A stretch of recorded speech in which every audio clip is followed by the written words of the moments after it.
আজকে ক্লাসের আলোচ্য বিষয় রাখা হয়েছে দ্য ভ্যালু অফ সিমটম বা লক্ষণের মূল্যায়ন। আলোচক হিসাবে থাকছেন দিকপাল আদর্শবাদী চিকিৎসক ডাক্তার নবকৃষ্ণ ঘোষ স্যারের সুযোগ্য সন্তান এবং ডাক্তার তপন কাঞ্জিলাল স্যারের স্নেহধন্য ছাত্র ডাক্তার রঘুনাথ ঘোষ স্যার।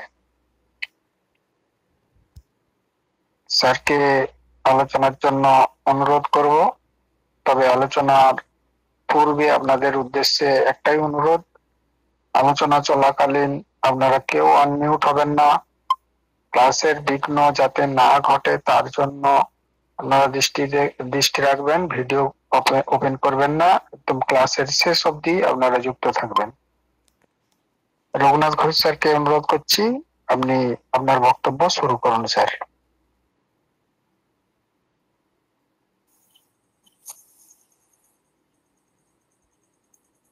আজকে সঞ্চালককে আমি আমার অন্তরের অন্তরতম স্থল থেকে শ্রদ্ধা ও ভালোবাসা নিবেদন করছি। হোমিওপ্যাথিক ব্যারাকপুর রিভিউ আর ব্যারাকপুর এই গ্রুপের সমস্ত উপস্থিত সবাইকে এবং এর সঙ্গে অন্যান্য যে সমস্ত গ্রুপগুলো যুক্ত আছে তাদের প্রত্যেককেই আমি আমার শ্রদ্ধা ও ভালোবাসা নিবেদন করে আজকে মূল আলোচনায় চলে যাচ্ছি। আজকে আলোচনা value of symptoms, evaluation of symptoms, যাই বলি না কেন, অর্থাৎ লক্ষণের মূল্য।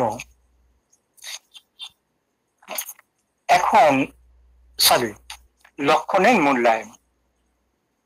এবারে এই যে লক্ষণের মূল্যায়ন আমরা করব, তার আগে আমরা কেস টেকিং সম্পর্কে জেনেছি। কেস টেকিং আমরা করি, সেই কেস টেকিং এর মধ্যে আমরা কি আমাদের লক্ষ্য থাকে রোগ, রোগী, ওষুধ, এই তিনটি শব্দের সাথে আমাদের খুব ঘনিষ্ঠভাবে পরিচয় লাভ করতে হয়। এখন আমরা এই যে প্রথম রোগীলিপি করলাম, করার পরে সেখানে আমাদের লক্ষণগুলো যে ঠিকঠাক নেওয়া হলো কি বা নেওয়া যাবে কি না, এই মূল্যায়নটা কিন্তু আমাদের করতে হবে।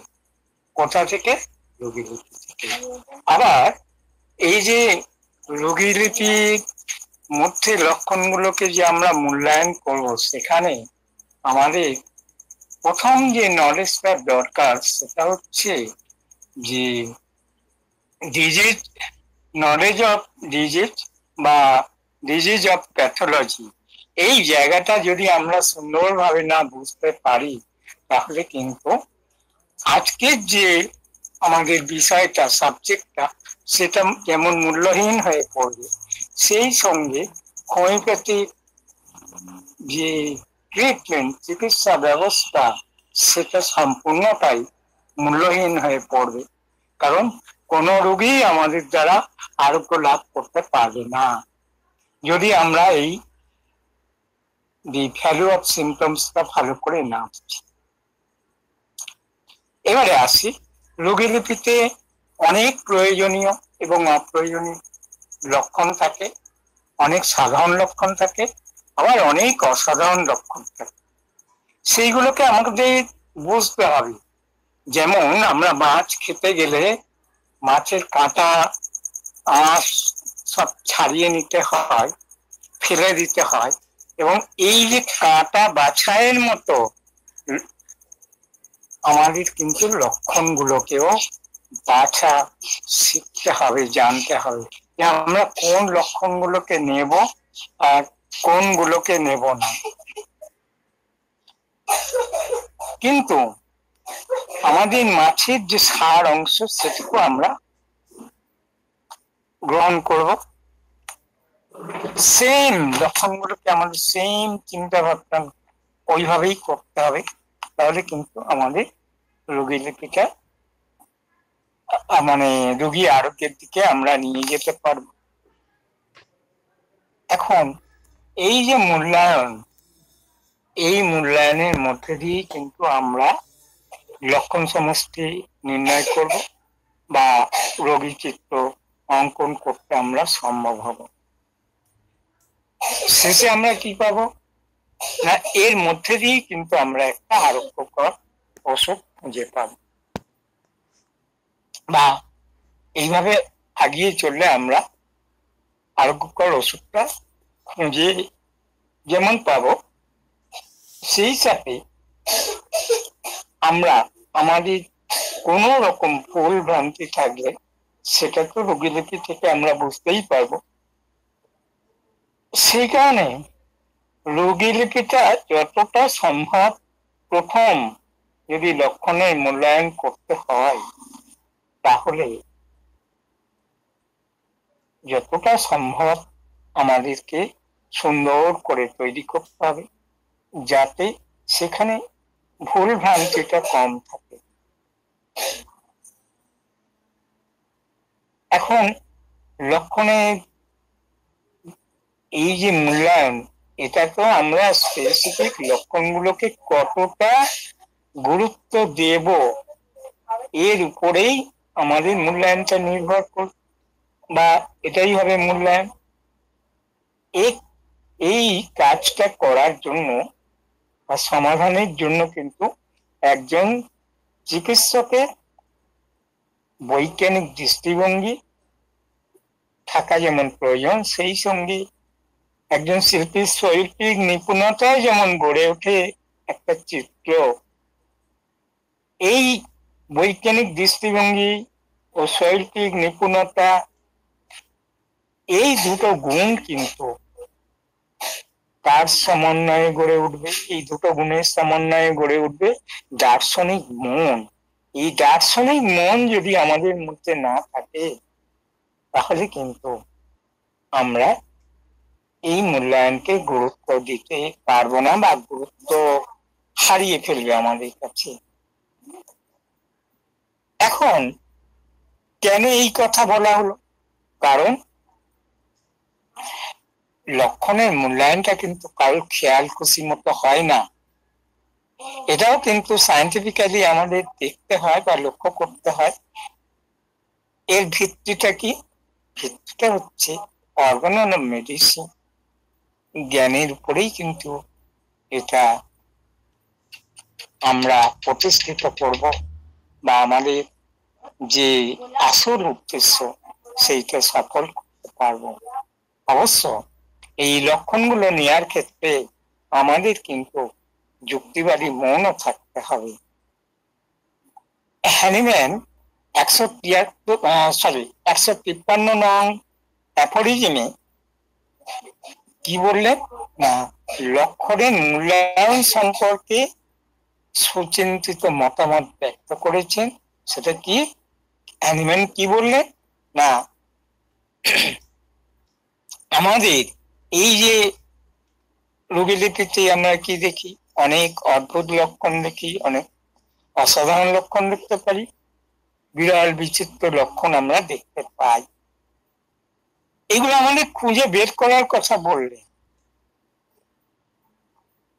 এইখানে কিন্তু একটা কথা আমি ব্যক্তিগত মতামত, যদি কারোর মধ্যে দ্বিমত থাকে সেটা নিশ্চয়ই বলবেন শেষে, যে হ্যানিম্যান কিন্তু এইখানে রেয়ার, আনকমন, পিকুলিয়ার শব্দগুলোর কথা বলেছেন। আমার যতদূর মনে হয় যে শব্দগুলোর অর্থ কিন্তু খুব কাছাকাছি, অর্থাৎ যেটা মনে হয় যে এই জায়গাটাতে জোর দেওয়ার জন্যই কিন্তু তিনি এই শব্দগুলো ব্যবহার করেছেন, এই কাছাকাছি শব্দগুলো। আবার বলছি, রেয়ার, আনকমন ও পিকুলিয়ার। এবারে এখানে কিন্তু আমাদের প্রথমেই জানা উচিত, তাহলে আমরা তো এতক্ষণ শুরু থেকে শেষ অব্দি সেই লক্ষণ কথাই বলতে থাকবো, তাহলে হোমিওপ্যাথি লক্ষণ বলতে কি বোঝে সেটা যেমন আমাদের দেখতে হবে।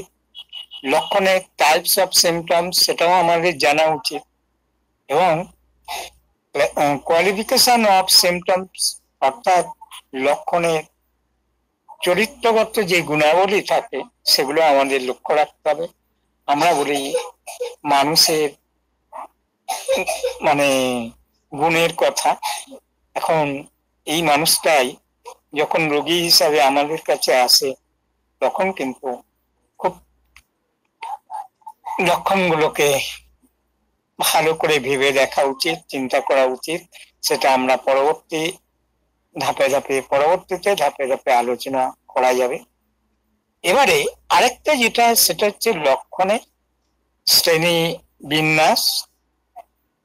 এখন এই লক্ষণের যে শ্রেণী বিন্যাসের কথা বললাম, এটা বিভিন্ন শরীরে তাদের প্রকাশভঙ্গি বিভিন্ন হয়, সেই অনুযায়ী আমরা করব। যাই হোক, প্রথমেই যেটা আমরা বলেছিলাম লক্ষণটা কি, লক্ষণ বলতে আমরা কি বুঝি, যা না বুঝতে পারলে হোমিওপ্যাথি করা অন্তত কোনোভাবেই সম্ভব নয়।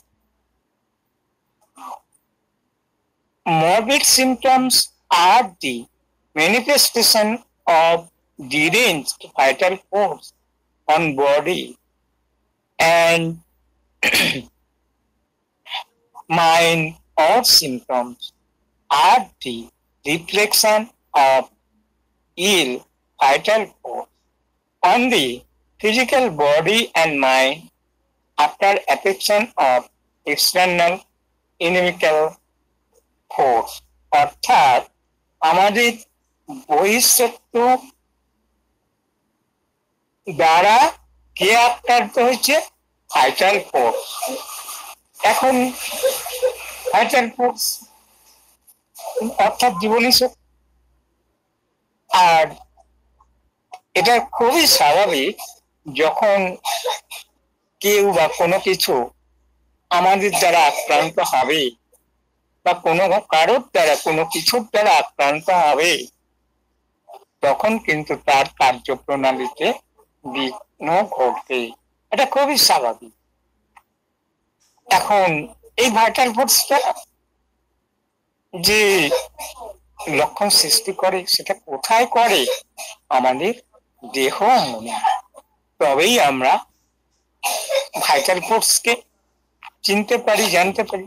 তার কারণ হচ্ছে, এর জন্য তো পার্টিকুলার কোনো মাপক যন্ত্র আমাদের কাছে নেই। তাহলে আমরা বুঝবো কি করে যে ভাইটাল ফোর্স অসুস্থ?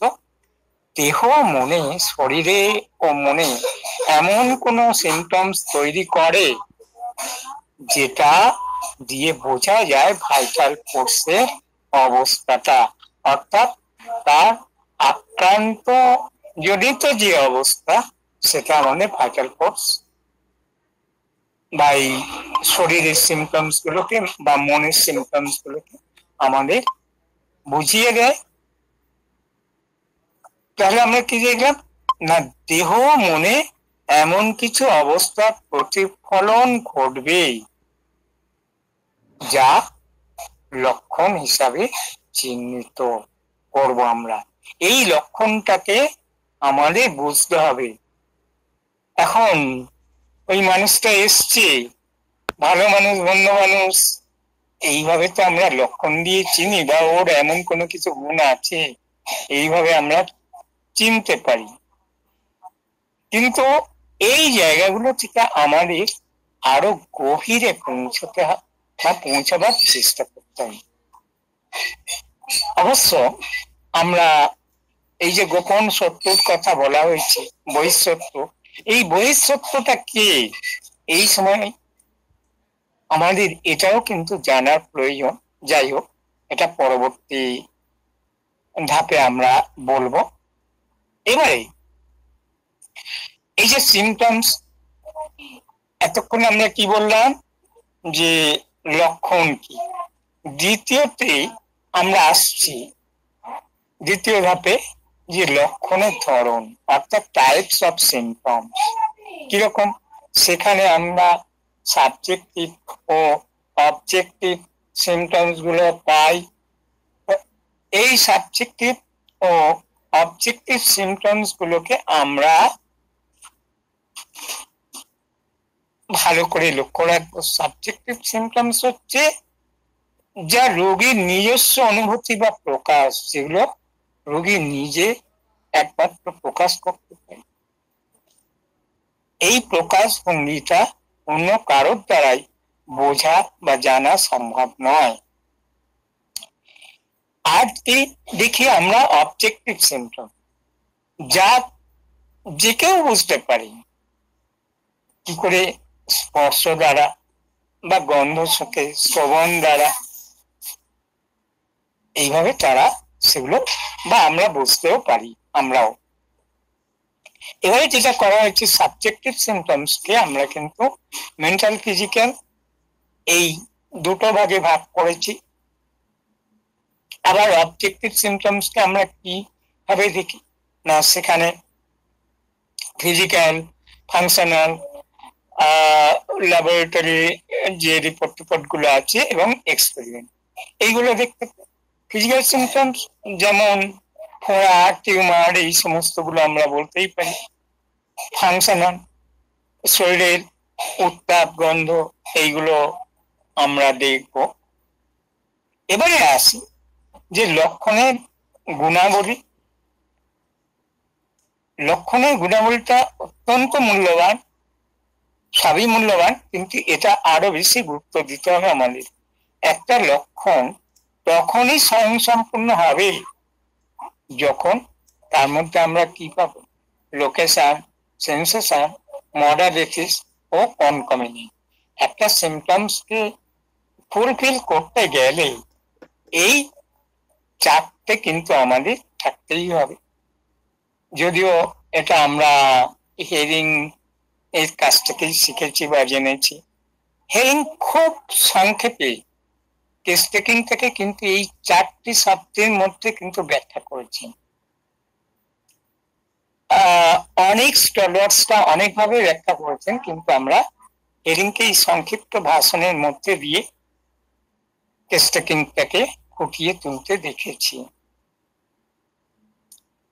এরপর আমরা যেটা আসবো সেটা হচ্ছে যে কোয়ালিফিকেশন অফ সিমটমস। এই কোয়ালিফিকেশন অফ সিমটমস কে আমাদের খুব খুব গুরুত্বপূর্ণ। সেখানে আমরা কি পাই? জেনারেল সিমটম এবং জেনারেল, পার্টিকুলার এবং কমন সিমটমস, এই তিন ধরনের সিমটমস গুলোকে আমরা দেখতে পাই। এবারে জেনারেলকে আমরা আবার দুটো ভাগে ভাগ করতে পারি, ফিজিক্যাল জেনারেল, মেন্টাল জেনারেল। এখানে কিন্তু আমরা কমন, আনকমন সিমটমস গুলোকে গুরুত্ব দেব। এই সিমটমস গুলোর মধ্যে আবার এই যে আমরা কমন, আনকমন বা ফিজিক্যাল, মেন্টাল যে সমস্ত সিমটমস গুলো পড়লাম, এখানে কিন্তু গ্রেডেশন অনুযায়ী আমাদের বিচার করে নিতে হবে। অর্থাৎ আমরা এখানে ফার্স্ট গ্রেড, সেকেন্ড গ্রেড ও থার্ড গ্রেড, এই তিনটে গ্রেডে কিন্তু এই সমস্ত সিমটমস গুলোকে বিচার করে নেব। এই সিমটমস গুলো নিয়ে আমরা পরবর্তী ধাপে আলোচনা নিশ্চয়ই করতে হবে, মানে করা হবে। এবারে প্রথমেই যে কথাটা বলে এসছে না, যে অ্যাফোরিজম নাম্বার 153, সেখানে আমরা কি দেখে পেয়েছিলাম না, সাধারণ লক্ষণগুলোকে হ্যানিম্যান ব্যাখ্যা করেছেন কিভাবে। খোদাইন, অনিদ্রা, এখন বা ইত্যাদি ইত্যাদি, দুর্বলতা ইত্যাদি। এবারে এই সমস্ত সাধারণত রোগীরা এই সমস্ত কষ্টগুলোই বারবার আমাদের কাছে তুলে ধরেন, কিন্তু একজন হোমিওপ্যাথির কাছে এইগুলো খুবই মূল্যহীন, কারণ এই সমস্ত লক্ষণগুলো বেশিরভাগ রোগের মধ্যেই দেখা যায়।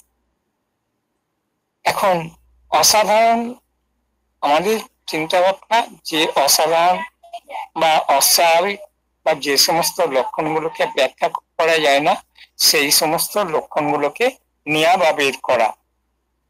যা যে কোনো রোগের ক্ষেত্রে থাকতে পারে, তা তো আর অসাধারণ হতে পারে না। তাহলে অসাধারণ হতে গেলে তার এমন কোনো বৈশিষ্ট্য থাকতে হবে, বিশেষ বৈশিষ্ট্য থাকতে হবে, তবেই তাকে আমরা অসাধারণ বলবো। এবারে যদি আমরা একটা উদাহরণ দেওয়ার চেষ্টা করি, সেখানে দেখবো কি না, আমরা জানি জ্বর হলে সেখানে টেম্পারেচার থাকবে, সেখানে ঠান্ডা শিরশির লাগতে পারে, বা খিদে ঠিক মতো হবে না। এই সমস্ত কিন্তু জ্বরের ক্ষেত্রে সাধারণ ব্যাপার। যে কোনো জ্বর হোক না কেন আপনি কিন্তু এই সিমটমস গুলোকে পাবেন। এখন মুশকিল হলো কি, মেডিকেল এত ওষুধ রয়েছে, সেখানে দেখা যাবে হয়তো প্রচুর ওষুধের মধ্যে 100-150 ওষুধের মধ্যে বা আরো বেশি ওষুধের মধ্যে এই সমস্ত সিমটমস গুলো রয়েছে। তাহলে ওদিকে আমাদের কি বলা হচ্ছে না, যে একটা সময় একটা ওষুধ ব্যবহার করতে হবে। তাহলে এই ক্ষেত্রে আমাদের করণীয় কি? নিশ্চয়ই কোনো পথ আছে, সেই পথটাই আমাদের আবিষ্কার করতে হবে। কি হলো না, এই যে জ্বরের রোগীগুলো দেখা গেল কোন একটা পেশেন্টের মধ্যে আমরা দেখলাম যে তার জিভটা হয়তো শুকনো, কিন্তু সেখানে কোনো পিপাসা নেই, তৃষ্ণাহীন। আবার এমনও দেখা গেল যে পিপাসা, জিভটা রসালো, কিন্তু সেখানে খুব ঘন ঘন পিপাসা আছে। আমি জাস্ট একটা সিমটমস কে বলছি, এর ভিত্তিতে নিশ্চয়ই আমরা কোনো ওষুধ দিতে পারি না। একটা ওষুধ, এর সাথে আরো অনেক ক্রাইটেরিয়া আছে, সেগুলোকে আমাদের ফুলফিল করতে হবে, তবেই আমরা একটা ওষুধে পৌঁছাতে পারবো। এবারে আর কি দেখলাম না, জ্বর অবস্থায় আমরা কি জানি যে সেখানে যদি ঘাম হয় জ্বরে রেমিশন হবে, কিন্তু জ্বর অবস্থায় যদি ঘাম হওয়ার পরে জ্বরটা না রেমিশন হয়, বরঞ্চ জ্বরটা আরো বেড়ে যাচ্ছে, সেই ক্ষেত্রে এই সিমটমসটা আমাদের কাছে খুব মূল্যবান হবে। এই জায়গাগুলো কিন্তু আমাদের রুগীরা এসে বলবে না, খুব রেয়ার, হয়তো কোনো কোনো রুগী বলতেই পারেন, কিন্তু আমাদেরকে উদ্ধার করতে হবে। এবারে দেখা গেল যে জ্বরের শ্বাস বৃদ্ধি ও পাওয়া গেল। এখন সাধারণ লক্ষণের সঙ্গে এই সমস্ত লক্ষণ পাওয়া গেলে আমরা কি করব, কোন লক্ষণগুলোকে নেব না, যে লক্ষণগুলোকে ব্যাখ্যা করা যায় না, সেইগুলো, যে লক্ষণগুলো সাধারণ নয়, পূর্বেই যে বলে এসছি যে আমাদের disease of knowledge, knowledge of disease এবং ডিজিজ অফ প্যাথোলজি ভালো করে জানতে হবে। ঠিক এই জন্যই যে আমাদের রোগটাকে ভালো করে জানতে হবে, তা না হলে কিন্তু আমরা বুঝতে পারবো না যে কোনটা অসাধারণ লক্ষণ। যা সাধারণ নয় তাই তো অসাধারণ, সাধারণটা আমাদেরকে জানতে হবে, তবেই আমরা অসাধারণ পাবো। এবারে আস, আমরা এই যে এতক্ষণ যে কথা বললাম, এই সিমটমস গুলো কিভাবে বিচার করব না, যে সিমটমস গুলো রোগের সঙ্গে সম্পর্ক যুক্ত, অর্থাৎ যে কোনো রোগ, টাইফয়েড হোক, আলসার হোক, ক্যান্সার হোক, যে কোনো রোগ, তার সাথে কিছু কিছু সিমটমস কিন্তু আসবে বা দেখা দেবে, যেটা আমরা প্র্যাকটিস অফ মেডিসিন থেকেও জানতে পারি। সেই সমস্ত লক্ষণগুলো আমাদের কাছে মূল্যহীন, কোনো মূল্য নেই। যাই হোক, কিন্তু রোগীর যদি কোনো বৈশিষ্ট্য সূচক লক্ষণ থাকে, তবেই কিন্তু আমরা ওষুধ নির্বাচন করতে পারবো, বাস সেই লক্ষণের উপর গুরুত্ব দিয়ে আমরা ওষুধ নির্বাচন করব। তাহলে আমরা এখান দিয়ে জিনিসটা কি পেলাম না, রোগীর নিজস্ব বৈশিষ্ট্য সূচক লক্ষণ আমাদের খুঁজে পেতে হবে, যা একটা ওষুধ নির্বাচনে সাহায্য করে। দুঃখের বিষয় এই জায়গাটা বলতেই হয়, আমরা এখন বেশিরভাগ পার্সেন্টেজে দেখা যাচ্ছে যে কয়েকটা সাধারণ লক্ষণ জেনেই আমাদের মন গড়া মতো ওষুধ ঠিক করে রেখেছি। অর্থাৎ জ্বর হলেই অ্যাকোনাইট, ব্রায়োনিয়া আলাদাভাবে বা মিশিয়ে, আমাদের স্টলার্সটা অনেকেই বলে গেছেন যে হোমিওপ্যাথিক বাক্স থেকে ওষুধ দিলেই হোমিওপ্যাথি হয় না। হোমিওপ্যাথির প্রিন্সিপাল যতক্ষণ না ফলো করছে ততক্ষণ কিন্তু হোমিওপ্যাথি হয় না। এই জায়গাটা আমরা যেন খুব জোরালো ভাবে চিন্তা করি বা গুরুত্ব দিয়ে ভাবি। এবারে রোগীর এমন কিছু বৈশিষ্ট্যমূলক লক্ষণ থাকতে হবে, এই কথাটা বলেছি, এবং যা আমাদের কাছে খুবই গুরুত্বপূর্ণ। দুঃখের বিষয় এই জায়গাটাই আমরা প্রায় ভুল করে বসি। যখনই ভুল করি তখন আর হোমিওপ্যাথি হয় না, রোগীও আরোগ্য হয় না। এবারে খুব মূল্যবান কথা আমার মনে হয়েছে, কোন রোগের আমরা যখন মডালিটি পেলাম তখন কিন্তু লক্ষণটা অসাধারণ হয়ে যাবে এমন ভাবনাটা আমাদের ভুল হতে পারে, সর্বক্ষেত্রে প্রযোজ্য নাও হতে পারে। কিরকম একটা ঘটনা বলা যাক। আমরা কি জানি যে অ্যাজমা পেশেন্ট অর্থাৎ হাঁপানি রোগীতে আমরা কি দেখি না, অ্যাজমা রোগীরা তার শুলে কষ্ট বাড়ে, শুলে কষ্ট বাড়ে। তাহলে নিশ্চয়ই এখান থেকে আমরা একটা ওষুধ মডালিটি জেনে গেছি, তাহলে একটা ওষুধ হয়ে যাবে। কিন্তু বন্ধুগণ, না, এই জায়গাটা আমাদের সতর্ক থাকতে হবে। কারণ ওই যে হাঁপানি রোগীটা শুলে বাড়ে কষ্টটা, ওটা হাঁপানির ওই ডিজিজটার ওই রকম ক্যারেক্টার, চরিত্র। এবারে তাহলে আমাদের বিপরীতটা ভাবতে হবে যে ওই হাঁপানি রোগীটা যখন শুচ্ছে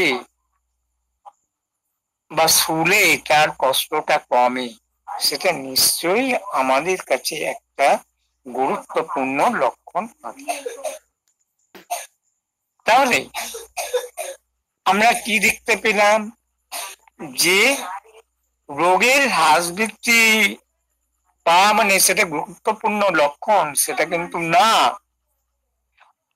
ডিজিজটাকে আমাদের চিন্তা করতে হবে, এবং ওই ডিজিজটার ওইটা মডালিটিস যদি হয় তাহলে সেটা আমাদের কাছে গুরুত্ব হারাবে। যাই হোক, জায়গাটা একটু গুরুত্বপূর্ণ বলে আমি একটু রিপিট করলাম অন্যভাবে। আচ্ছা, তাহলে এখানে আমরা কিন্তু একটা গুরুত্বপূর্ণ লক্ষণ পেয়ে গেলাম। এখন এই যে লক্ষণগুলোকে চিনতে হলে আমাদের কি প্রয়োজন,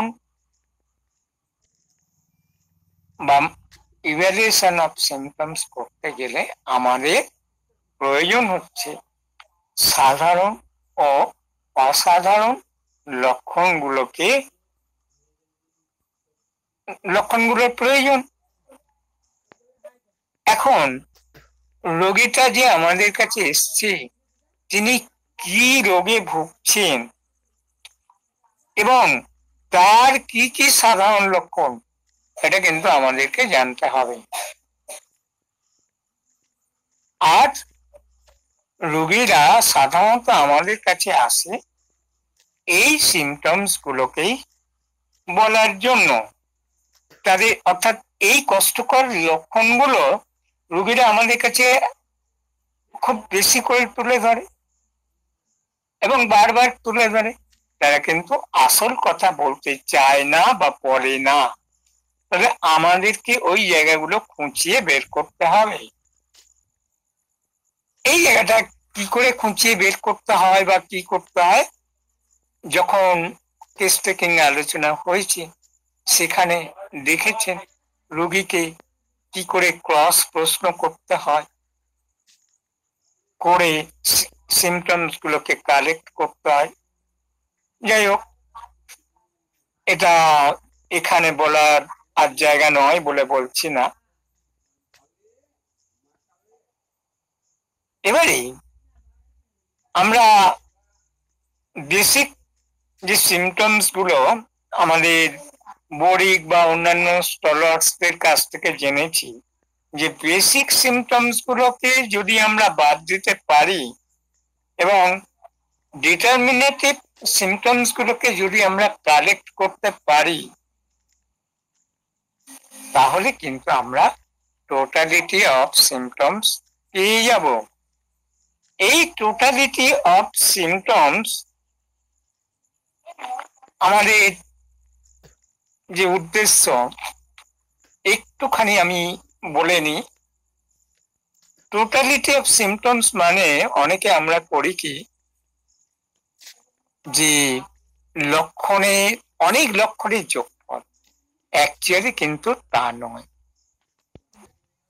এই যে এতক্ষণ পর্যন্ত আমরা লক্ষণের মূল্যায়ন নিয়ে কথাবার্তা বলছি,